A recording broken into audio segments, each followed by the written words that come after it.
fogo nunca dorme. O fogo nunca dorme, o fogo nunca apaga. Nunca apagará. Não, não, não. Diga Deus. Deus nunca dorme, Deus nunca é vencido. Nunca é vencido.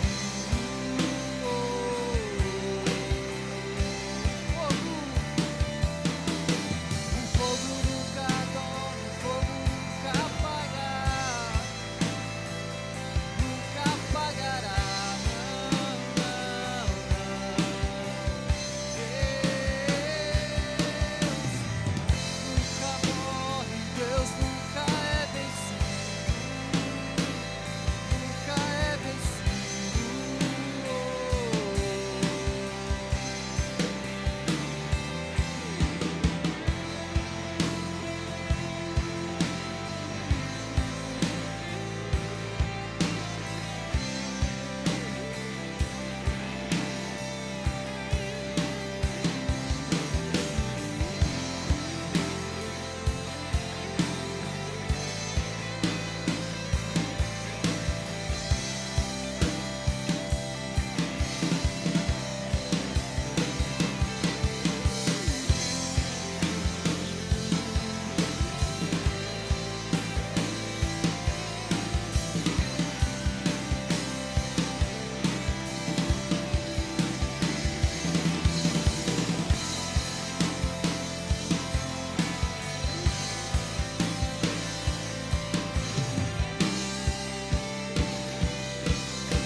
Vamos ler a palavra de Deus, capítulo 1 da primeira epístola de Pedro,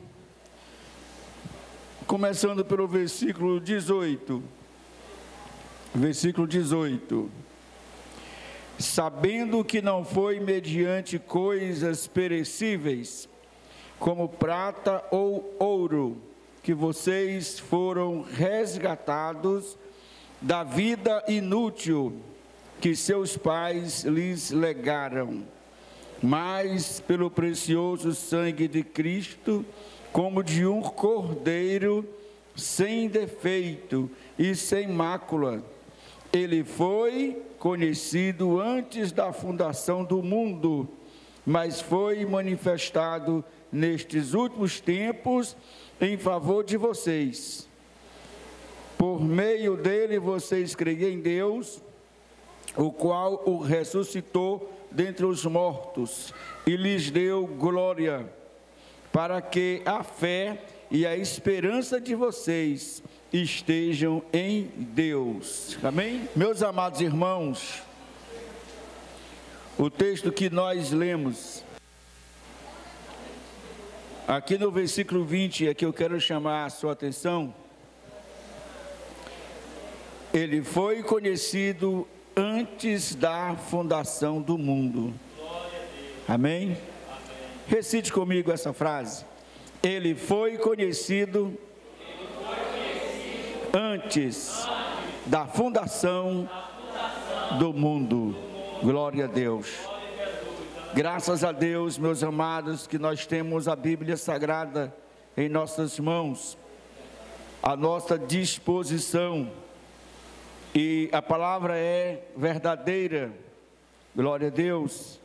Nós podemos crer na palavra, porque a palavra de Deus é eterna, porque a palavra de Deus, ela vive eternamente.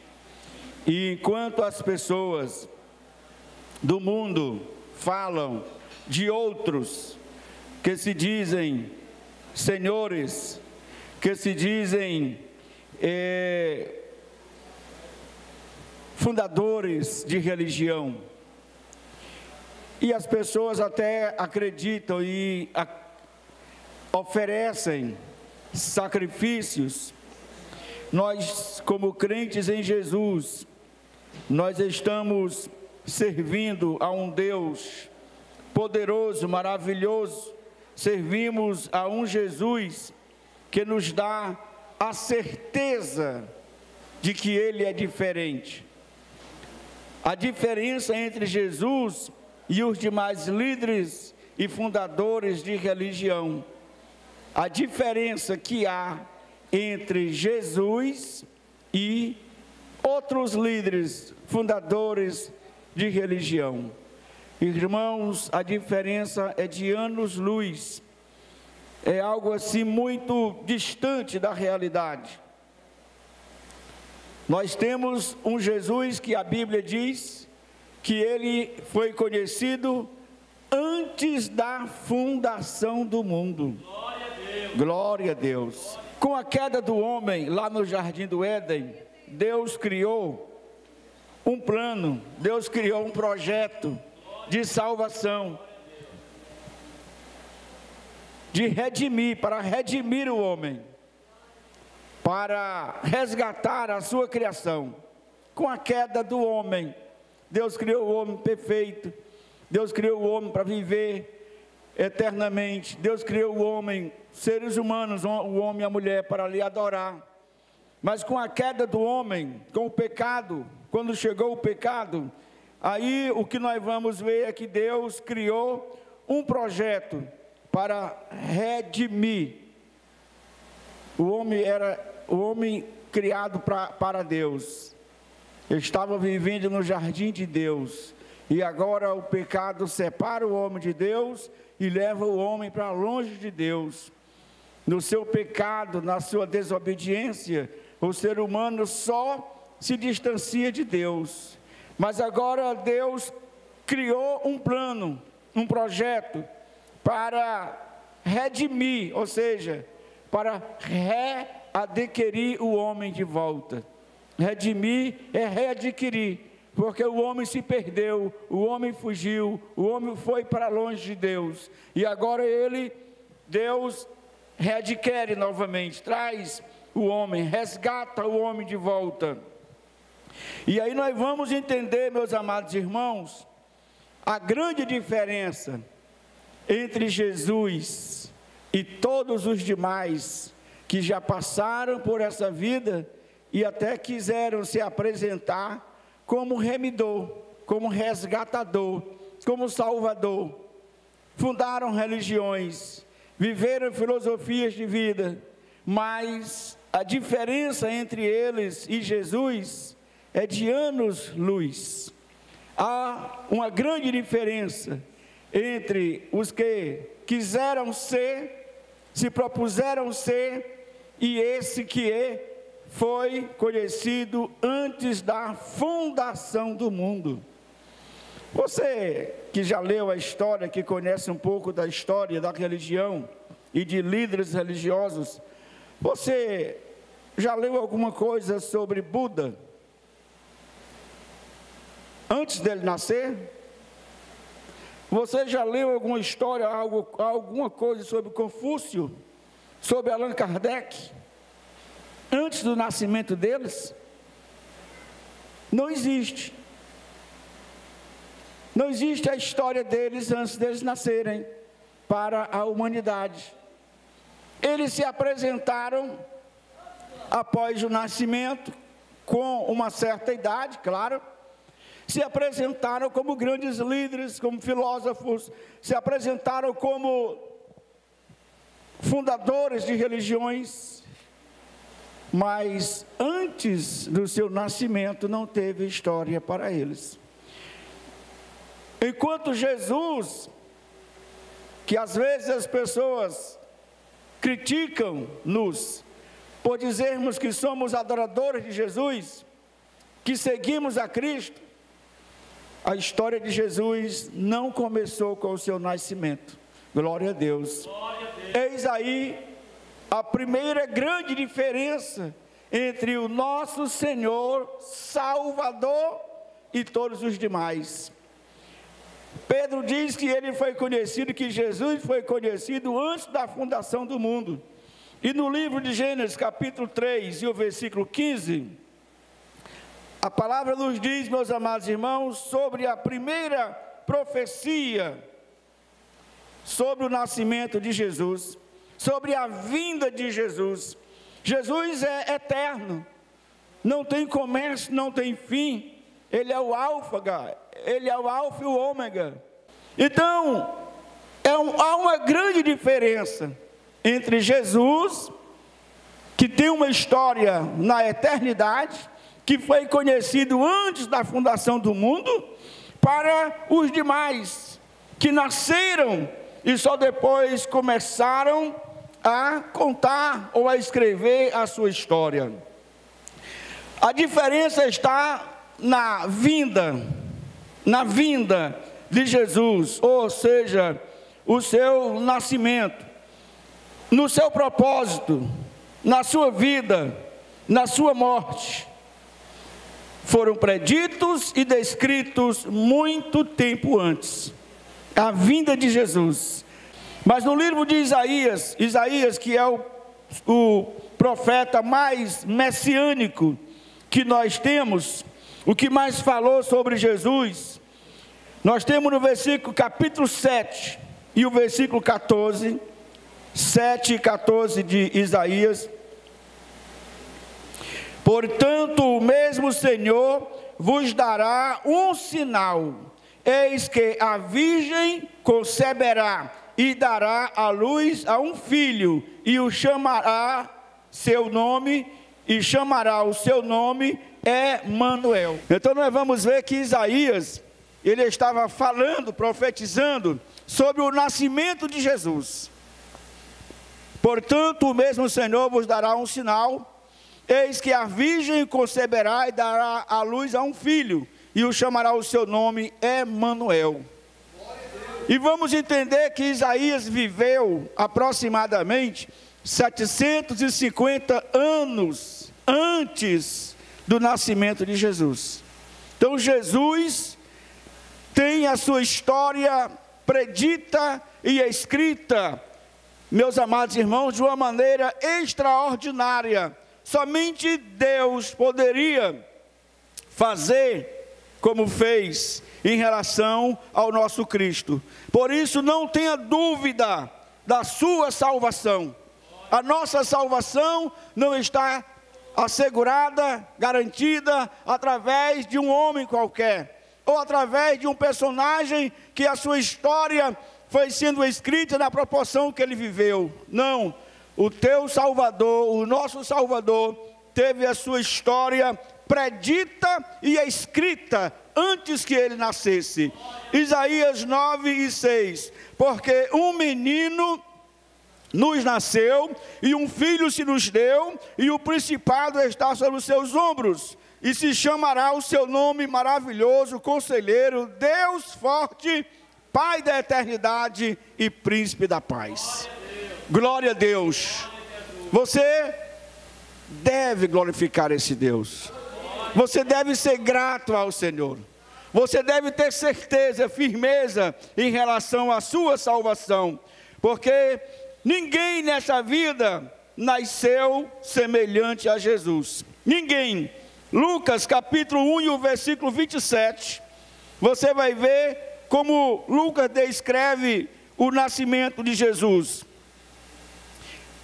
Há uma virgem desposada com um homem, cujo nome era José, da casa de Davi, e o nome da virgem era Maria. E eis que em teu ventre conceberás, e darás à luz a um filho, e chamarás o seu nome Jesus. E respondendo o anjo, disse-lhe: descerá sobre ti o Espírito Santo, e o poder do Altíssimo te cobrirá com a sua sombra. Por isso também o santo que de ti há de nascer será chamado Filho de Deus. Aleluia.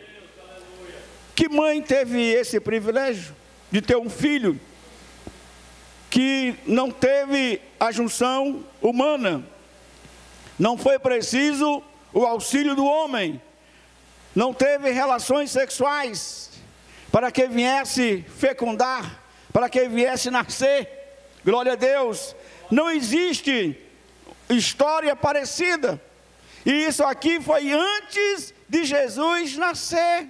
Maria não estava nem grávida ainda, Aqui o anjo estava só lhe dizendo que ela tinha sido a escolhida para ser a mãe do nosso Salvador. Aleluia! Adore esse Jesus.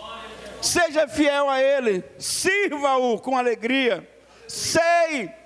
Participe do corpo e do sangue de Cristo essa noite com honras, com prazer, com dignidade, com santidade. Glória a Deus. Participe do corpo e do sangue de Cristo essa noite, valorizando tudo o que Deus Pai fez em nosso favor através do seu Filho, porque o seu Filho é uma realidade única. Aí foi a sua vinda, o seu nascimento, mas o seu propósito, qual o propósito de Deus? Se tinha seu Filho na glória, se tinha seu Filho nos céus com Ele, eternamente, por que mandaria Ele a esse planeta Terra já em pecado? Por que mandaria? Qual seria o propósito? No livro de Mateus, você vai ver Mateus capítulo 20, o verso 28. Você vai ver o propósito de Jesus, glória a Deus. Bem como o Filho do Homem não veio para ser servido, mas para servir e para dar a sua vida em resgate de muito. Glória a Deus. Propósito de Jesus, o propósito dele vir ao mundo. O seu propósito foi de dar a sua vida em resgate de muitos, glória a Deus.